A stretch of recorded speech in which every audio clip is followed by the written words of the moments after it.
तो ओबीसी आरक्षण संपल्याचं म्हणत लातूरच्या रेणापूर या ठिकाणी 35 वर्षीय भरत कराडनं आत्महत्या केली।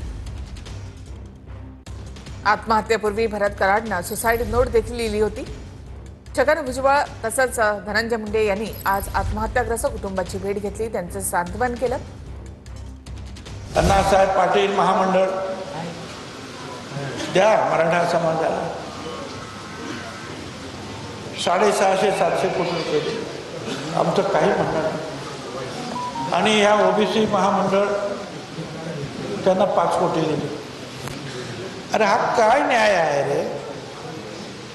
हे काय न्याय आहे? आमच्याकडे नाहीच काय तर काय बोलतो?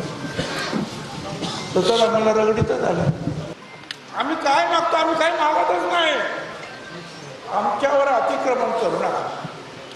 आमचं आरक्षण तुम्ही हिरावून ठेवू नका एवढंच मागतो आम्ही। आम्ही काय मागतोय का? आहे मराठा समाजासाठी सुद्धा जे आहे अगोदर 50% मोकळं आरक्षण होतं। माझी ओबीसी नाही तर आता ओबीसीत आलेले सगळेच आता कोण वेगळं धरायचं? कुणाला वेगळं धरणार आहे?